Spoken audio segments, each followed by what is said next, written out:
चलिए आज एक कहानी सुनते हैं। एक ऐसी कहानी जो हमें एक बहुत ही जरूरी सबक सिखाती है। एक ऐसे फैसले के बारे में जिसे टाला गया और जिसका बोझ बहुत भारी पड़ा। ये जो शब्द है ना, काश, ये अक्सर तब निकलते हैं जब मौका हाथ से निकल चुका होता है। ये शब्द ही इस कहानी का दिल है। तो आइए इस कहानी में चलते हैं और देखते हैं कि ये हमें क्या सिखाती है। तो हर कहानी की तरह इसकी भी एक शुरुआत है और हमारी ये कहानी शुरू होती है दो दोस्तों से, जहां एक दोस्त दूसरे की भलाई चाहता है। ये है राहुल। अब राहुल सिर्फ एक LIC एजेंट नहीं है, बल्कि वो अपना काम पूरी ईमानदारी से करते हैं। उन्हें लगता है कि वो लोगों की सच्ची मदद कर सकते हैं। और दूसरी तरफ हैं उनके दोस्त अमित, एक बहुत ही मेहनती इंसान जो अपने परिवार से बेहद प्यार करता है और उनकी हर जरूरत पूरी करने के लिए दिन रात एक कर देता है। तो हुआ यूं कि एक दिन राहुल अपने दोस्त अमित के पास गए और बड़े प्यार से समझाया। उन्होंने कहा, अमित देख, जिंदगी का कोई भरोसा नहीं, एक लाइफ इंश्योरेंस करवा ले ताकि कल को तेरे परिवार को कोई दिक्कत ना हो। लेकिन होता क्या है ना कि कभी-कभी सबसे अच्छी सलाह भी अनसुनी रह जाती है।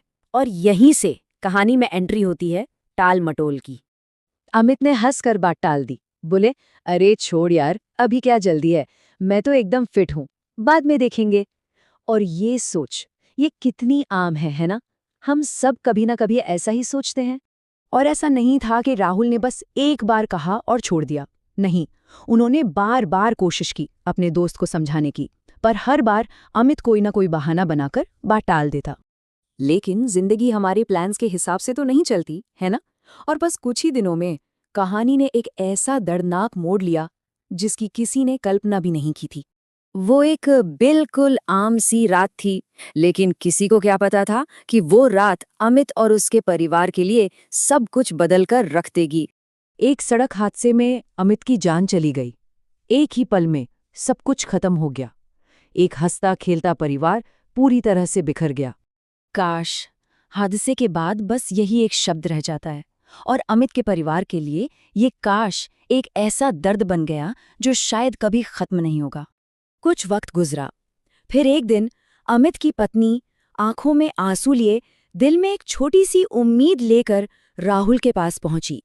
उसने राहुल से बस एक ही गुहार लगाई, भैया प्लीज मेरे पति की पॉलिसी का जो क्लेम है वो दिलवा दीजिए। उसे उम्मीद थी कि शायद अमित ने अपने जाने के बाद परिवार के लिए कोई इंतजाम किया होगा। ये सुनना था कि राहुल का दिल बैठ गया। अब वो क्या जवाब देता उस बेबस औरत को? एक तरफ दोस्त को खोने का गम था और दूसरी तरफ इस बात का गहरा अफसोस कि काश वो अपने दोस्त को उस दिन मना पाया होता। बहुत भारी मन से राहुल को वो सच बोलना पड़ा जो कोई नहीं सुनना चाहता था। उन्होंने बहुत धीमी आवाज में कहा, बहन जी, काश उन्होंने वो पॉलिसी ले ली होती। उन्होंने कभी कोई बीमा करवाया ही नहीं था। और बस एक फैसला जो टाला गया, उसकी वजह से एक पूरा परिवार बेसहारा हो गया था। और इसी दर्दनाक पल में एक ऐसा कड़वा सच सामने आया जिसे हम अक्सर अपनी रोजमर्रा की जिंदगी में भूल जाते हैं। उस एक पल में वो सारी टालमटोल, वो सारे बहाने, वो बाद में देखेंगे वाले वादे सब बेमानी हो गए और जिंदगी की एक सबसे बड़ी हकीकत आईने की तरह साफ हो गई। वो हकीकत ये है कि बीमा जिंदगी के बाद के लिए नहीं बल्कि जिंदगी रहते हुए लिया जाता है। तैयारी हमेशा तूफान आने से पहले की जाती है, बाद में तो सिर्फ अफसोस रह जाता है। और ऐसा क्यों जरूरी है? क्योंकि जिंदगी किसी का इंतजार नहीं करती। सही वक्त हमेशा आज ही होता है।